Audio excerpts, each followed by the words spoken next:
just as a quick introduction on Carallel and why we're talking about this topic about caregiver support and CAHPS strategy. Carallel is a provider of caregiver support for family caregivers, for those unpaid informal caregivers. We do that through a blended solution that includes both a team of caregiving experts that are available and on call for caregivers nationally, as well as a digital platform that helps people through the journeys of caregiving, provides resources and information that can help them along the way. And so through that experience and through our work with health plans, we wanted to share some thoughts about how that kind of support can drive satisfaction, and particularly in the current moment and the weighting and importance of CAHPS for health plans. We wanted to talk specifically about what is changing and evolving with CAHPS and how caregiver support can play a role there. So I'm going to turn it over to Alan in just a moment, but we're gonna take you through essentially 5 major portions of this to talk about STARS and CAHPS specifically, what's changing, what the implications are of that for health plans generally, and then we'll dive into a little bit more on specifically around caregivers and how you might think about caregivers as part of a CAHPS strategy, as part of a satisfaction strategy. So with that, I'm going to turn it over to Alan to get us started. Dr. Spiro. Thank you. And I want to point out that there is a question function on GoToWebinar. So please feel free to put in questions as they come up, as they hit you, and we'll address them in a timely fashion. So I wanted to start with the basics, and I want to almost apologize for starting this way because I know that many of you are probably extremely sophisticated on star ratings and on CAHPS, and I just want to level set, so to speak. Star ratings, first of all, include assessments of quality of care, and it has a number of quality measures. There are 9 domains, 46 measures in 2021. They're always changing, so you're always looking after a new moving target, which is always a challenge for health plans and for everybody else involved. It's meant to create incentives for improving performance, obviously. And the goal is to get more than 4 stars, really, to get the additional quality bonus. And if you get 5 stars, you get not just the quality bonus payment, but you also get what I'll call a bonus in the rules around being able to market year-round, which can be significant in terms of attracting customers, members, etc. Currently, good news, people currently in Medicare Advantage plans that have 4 stars include over 90% of those. So there's a selection process going on that shows that it does pay from a marketing point of view, at least it suggests, to have 4+ stars. And it's giving out annual bonuses to MA plans of $11.6 billion, which is real money. And specific plans I've worked with over the years, when it comes down to a unit, a single plan, we're talking about often millions of dollars and a significant amount of money for that individual plan. We are seeing the growth in these annual bonuses from 2015 to 2021, and because there's such a strong bias in government to create these incentives towards higher quality and more competition in that regard through MA plans, I expect that this is not going to be reversed, even in a Congress that's desperate to find sources of funding. This is going to be continuing, I think. Next slide.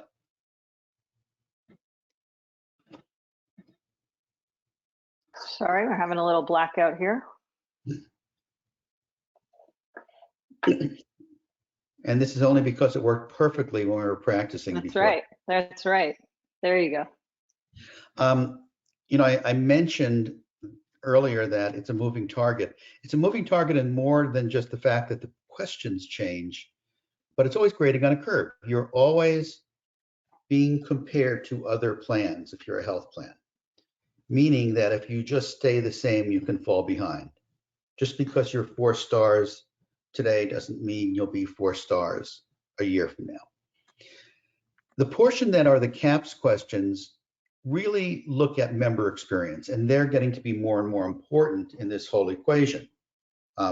What is it like to get care? What is it like to get prescriptions, appointments? What's care coordination having? And these questionnaires are extremely important.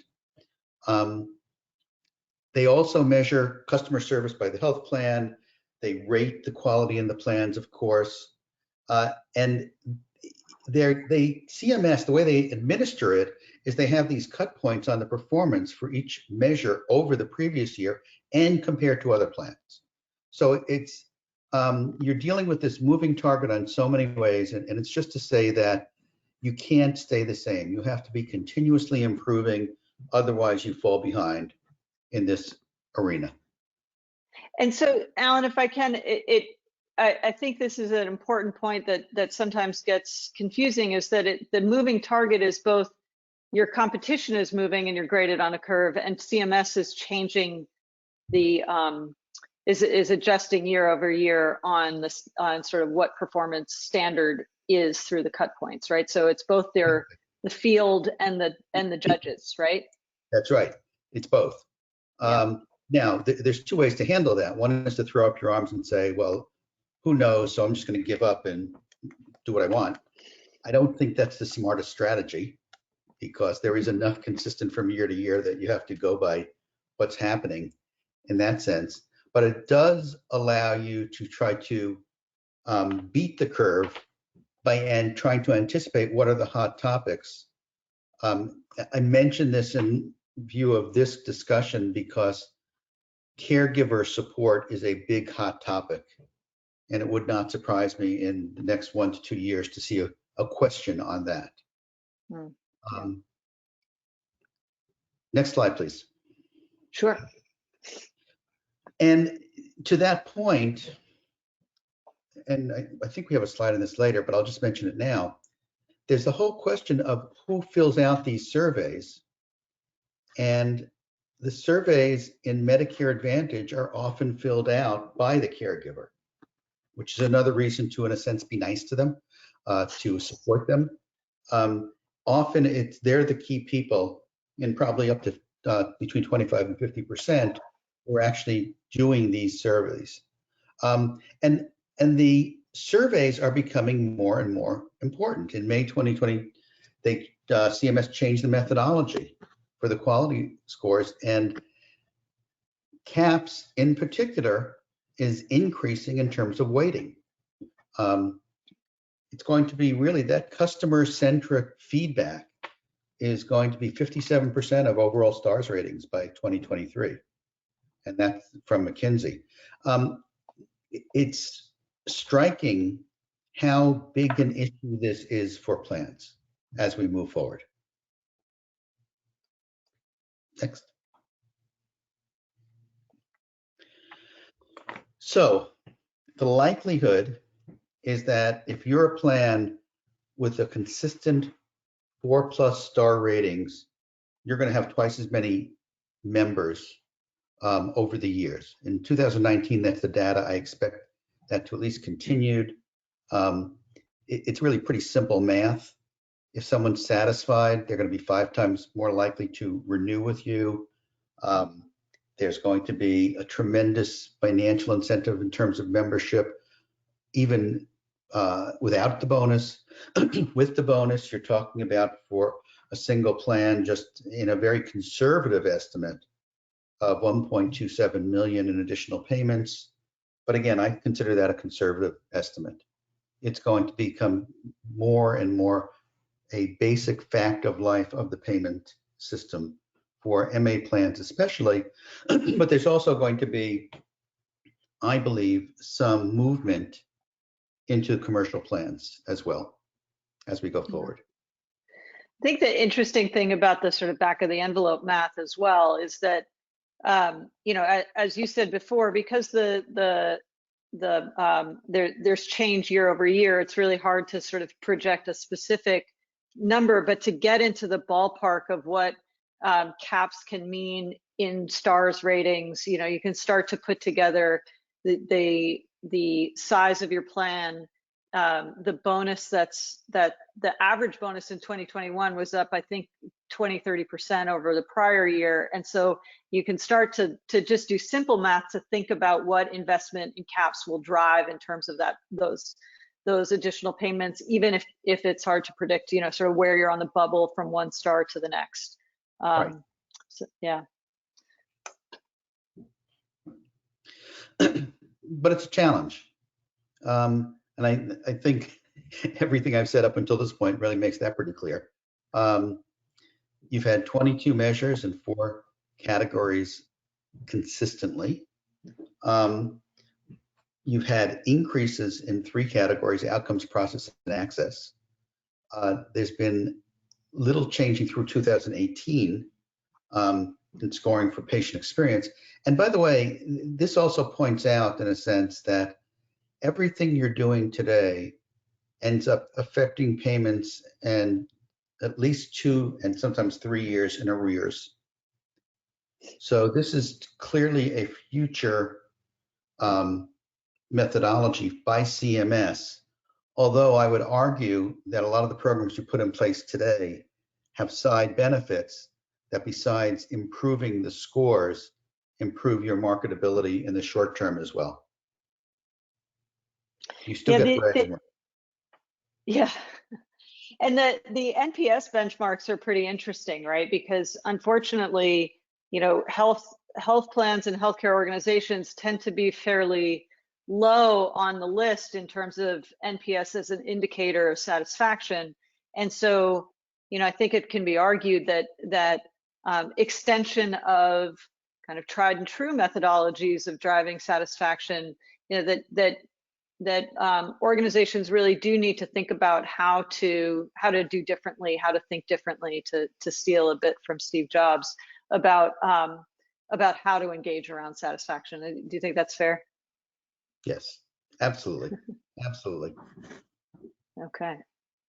Well, so let me take a stab at this in terms of bridging over to what caregiver support can mean, and maybe a way to think about this, because as you said, Alan, I think we certainly exist to support and help caregivers. The hot topic notion that you mentioned before, I think really does ring true, in that organizations are trying to figure out what a caregiver strategy can mean for them, what a deployment looks like, and how to predict, project, assume ROI on that kind of investment. And because it's kind of, I think, early days for formalized programs around caregiver support, some of that has to be a triangulation of factors. And so what I hope we can do now is kind of lay out a bit about the role of family caregivers, give you a bit of a lens about the importance of thinking about caregivers for healthcare generally, because it does feel like a new topic for many, and then sort of think through how you can draw connectors between those family caregivers and your CAHPS performance, satisfaction with your plan, and sort of strategies for addressing caregivers' needs as a strategy for satisfaction. So to just provide a bit of a lens on this, it's interesting, the sort of newness of the topic, and yet caregiving is pretty ubiquitous. There are a lot of us out there serving as family caregivers. 1 in 5 Americans is the estimate that AARP put out a couple of years ago. To see an increase depending on the period of time that people are surveyed, and certainly during the height of adjusting to COVID, we saw spikes in the number of people reporting as caregivers.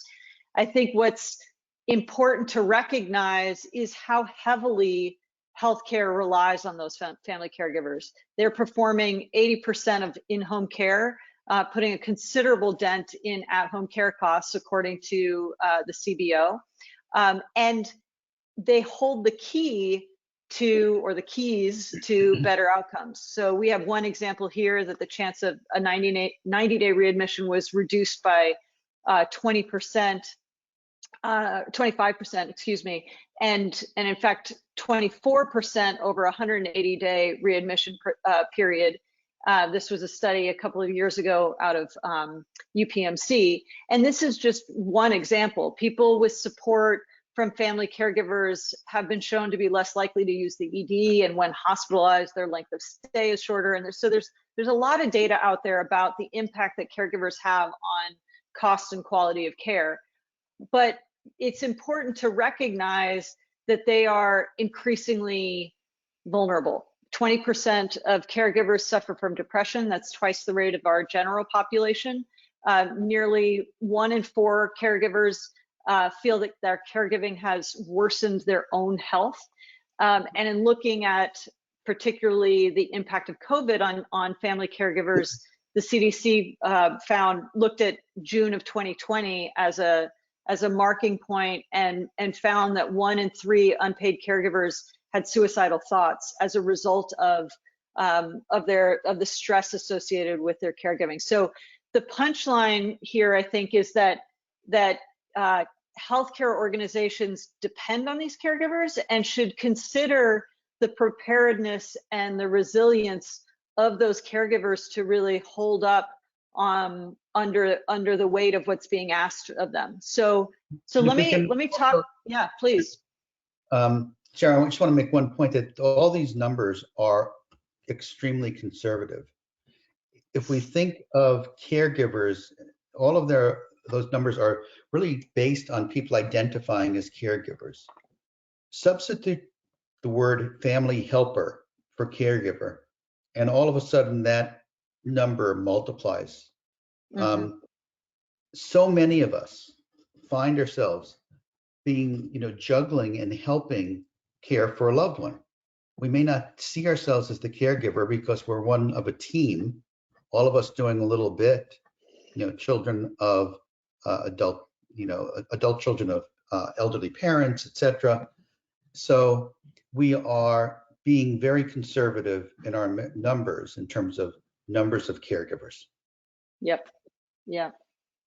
Yeah. Thank you. Well, so I think that notion of what the help is really important, and so we can talk through that a little bit more. One of the reasons that helping activity, that caregiving, can be so stressful and overwhelming is that those family caregivers find themselves in unfamiliar territory with time-consuming tasks, and they're forced to juggle something and fit it into their own lives, which can be challenging. So family caregivers spend an average of over 24 hours per week providing care. So think about that in our own lives. That's a pretty astounding number. Nearly 1 in 4 caregivers spend 40 hours or more per week providing care. So, you think about this as an added job to your plate, and your job responsibilities can range from daily basic needs like shopping and transportation, to medical appointments, to cooking, cleaning, sort of all of those basics, to more complex and long-term planning tasks, establishing a power of attorney and advanced care planning, finding appropriate care for your loved one, and figuring out the financial planning that's required to afford that care. So some of these things are confusing and intimidating and require navigating unfamiliar topics, and some are just exhausting. And all of those have the added complexity, or all of this has the added complexity, that they involve emotional topics and changing relationships that are very personal. And so while rewarding, these things can be overwhelming and stressful. And so, I think that it is important to realize that all of these responsibilities directly impact the health and wellness of a caregiver, and the health and wellness of their loved one that they're caring for. And so while healthcare organizations, payers, and providers alike depend on family caregivers to provide these services, we haven't done much to support and strengthen them in doing so. And so, you know, at this point, you may be saying, look, I get that caregiving is hard. You may be a caregiver yourself and recognize some of these feelings and stressors in your own life, but what it means for your CAHPS strategy maybe feels a little bit removed. So I want to step through that for a second. First of all, there are an estimated 68 million care recipients today based on AARP data. So that's 55 million people.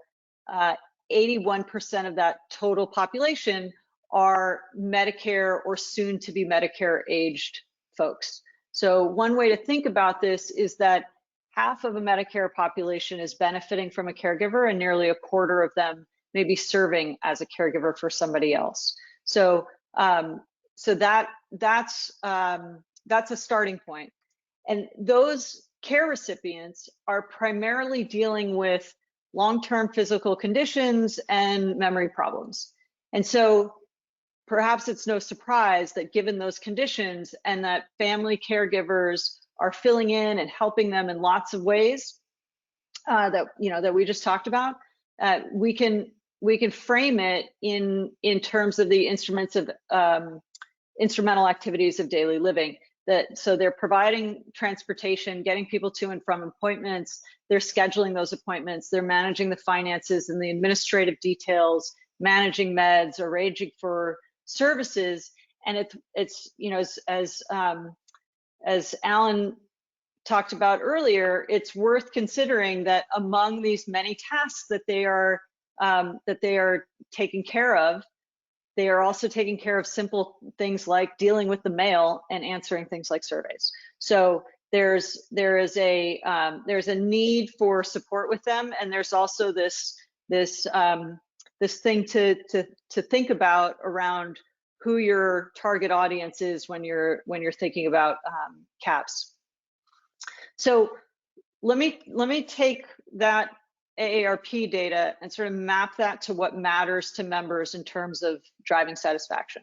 So a couple of years ago, McKinsey surveyed Medicare Advantage insureds and looked at specific member journeys within that member's health plans to assess the proportion of members who were impacted by those journeys. How many people actually went through a prior authorization process or filled a prescription or picked a healthcare provider. That's what the size of these bubbles represent. The bigger the bubble, the bigger the proportion of members who had that kind of experience with the health plan was. And then they charted the relative importance of those journeys around along the x-axis, and where people felt the most or least satisfaction on the y-axis. So the further up and to the right is the highest importance and the highest satisfaction that those members had with their journey or with their customer journey with a health plan. So now all of you here today from health plans are probably targeting these areas in some way, but the challenge I would put to you again is that the old strategies for improving in these areas have proven themselves insufficient, right? As Alan noted earlier, the patient experience measures have not improved significantly over the last 10 plus years. So what stands out to me as somebody who thinks about caregivers all day long is how those IADLs that I talked about previously really map to the highest importance areas for health plans to drive satisfaction. So how do we help them so that they are better served throughout these processes, and how do we acknowledge their importance to performance for a healthcare organization? And I would suggest that what moves the needle for people and what creates memorable, meaningful satisfaction is ongoing engagement on the questions and the challenges that they face, rather than transactional moments in time. So that's really why we think that the opportunity to engage caregivers is important. It's important to this constituency for a healthcare organization, and it's really a unique opportunity because caregivers confront a lot of stuff, but as you know, or you likely know, the sequence and severity of that stuff varies widely because everybody's situation is different. So, working with caregivers the way we do, we know that to earn their engagement and to earn their trust, we need to start from their point of view, their needs, their life context, their community and background, their financial resources, their familiarity with the healthcare system, that all of those factors change their perspectives, and similarly, the acuity of their situation matters. So some may be thinking ahead, some may be in the midst of a medical crisis, some may be in the midst of a long, exhausting journey that goes on for years. So that can be daunting, but it provides a real opportunity to engage with people on things that matter and that can drive multiple benefits over time. And so it's important to adjust to the caregiver's situation and needs, because the variation points to both a systems and an expertise challenge for the caregiver. They need the right information at the right time, and they need a compassionate guide to help them navigate their path.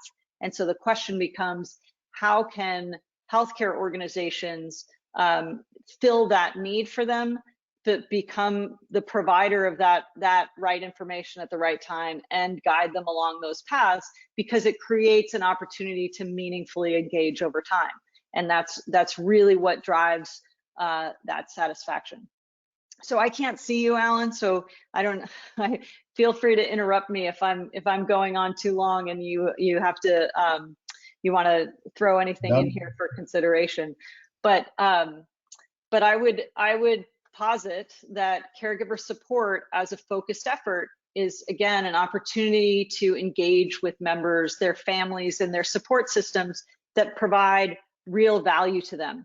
And it has the benefit of strengthening their capacity and capability to be family caregivers, and by answering that need, can uniquely deliver a differentiated experience of care.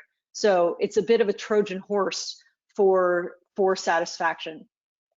And the reason it can be so powerful is that it delivers on big, important, hairy topics that are daunting to caregivers. So health management, senior living, financial planning, navigating benefits, those are complex for the average, even the above average expert. Those can be daunting topics. And there are also topics that are important to caregivers, like mental health, balance and lifestyle, navigating family dynamics. These are all things that are important to caregivers. And if that need can be met, if those needs can be met to provide that right information at the right time and guidance, then you're winning loyalty. You're winning that satisfaction and that relationship that stands above a transaction. And yeah, this funny, is please. I was just going to say that what's funny is that healthcare decisions and healthcare has always been a family affair. We're not talking about something new. Going back to the whole issue of CAHPS, what CAHPS does is it creates these incentives and visibility. And I'll make the argument that the incentives almost, from a logic point of view, weren't needed because the incentives have always been there. They just haven't been so apparent. I think it's great that the CAHPS surveys are making this more apparent. I'd love to see more data from the government that proves the obvious, if I can put it that way, which is that these are not just surveys about people, individuals, they're about families. And this whole approach to caregiving and just helping your family member is something that is the MA plans that understand this dynamic and lean into it, so to speak, are going to be winners, even if there was no CAHPS, even if none of these visibility rules were there. Absolutely, because you drive that satisfaction generally, and which is evidenced by increases in NPS. It's evidenced by the stats that you offered earlier about the likelihood that somebody renews in a plan, which I think from a basic operational perspective, it's always frankly less expensive to keep a member than to get a new one, to win over a new one. And so so the winners are as you said, really not just about the CAHPS performance, but that idea of serving the family, because they're not incidental to the member, it's central to the member, right? Does yield really importantly high marks on satisfaction. That what we've seen, and I would venture to say it's really just a function of how, or it can be a function of how underserved and really searching a lot of the caregiver community is for help and support, is that the results are overwhelmingly positive. So this is part of a study that we did for GuideWell and with the Caregiver Action Network, and saw the impact that caregiver support had on empowering family caregivers to make better decisions despite stress and feeling overwhelmed. And as a result, valuing the program and the support provided. And it's important to call out the NPS that drives in comparison to industry numbers that we saw earlier. So so the opportunity to put a thumb on the scale of satisfaction as part of your CAHPS strategy, I think is evident, one, and two, hopefully clear that the family caregiver can play such an important role because it is a family affair. And so probably not surprising that meeting caregiver needs on their terms earns rave reviews, right? So needing help from what caregivers express is needing help from people who understand what they do, needing real tips and recommendations that make caregiving easier and more effective, focusing on actions that they can take to really solve issues in their own life context. And most of all, creating gratitude from a high value key influencer to a member. So the last thing I would say to perhaps challenge you all with to think about is to recognize the power and the opportunity that caregivers can have in your satisfaction, your CAHPS efforts. That we see many healthcare organizations that tag on the caregiver to initiatives that they have, and I think what I would suggest here in terms of that prioritizing caregivers is to think about them distinctly, because their needs are pretty broad, as we've talked about, and the ability to really capture hearts and minds with them is to serve those needs broadly, rather than assigning them tasks within on behalf of the member. The other thing that I would say is second to that is to deliver, and this sort of is a piggyback on that point, is to deliver programs that address their needs holistically. It's not enough to solve one issue that is prioritized by a healthcare organization. We have to start with what the caregiver is trying to is grappling with and trying to problem solve around, and then earn the right to deliver value in an ongoing way, to problem solve with them in an ongoing way, and coach them through those ups and downs and twists and turns of caregiving. And then, of course, measure that value and the impact that has on plan satisfaction, or satisfaction on each of the CAHPS related questions. It's likely that your interim surveys that are gauging progress on measures like CAHPS can be extended, you know, as Alan suggested on the government side of adding a question, understanding how pervasive caregiving is in your populations. Fairly safe bet that it's pretty high if you're dealing in Medicare, and understanding the sort of tracking the impact that caregiver support efforts can have, both from a pre versus post perspective on those surveys, can be really good initial indicators of progress on those measures. So unlikely that you don't think about outcomes measurement and performance as part of your everyday assessment of programs, and of course caregiver support is no different. And so so I think that idea of, one, prioritizing it, two, focusing on the caregiver as a distinct persona that is valuable and is valued, then you can really start to see the impact that they can have on your performance. So with that, unless we have questions that anyone wants to submit through the chat or through the question function, And I'll add please. Quickly, you know, we put these three major, in a sense, conclusions, principles at the end very purposely. This whole focus on caregivers, and again, I'm going to keep using the word helpers because it's more than just people who identify themselves as caregivers. It's all of those people who have to do their part to support someone they love and someone they care about who has different types of needs. These people need to be helped by their health plans, by their health systems, and by system in general.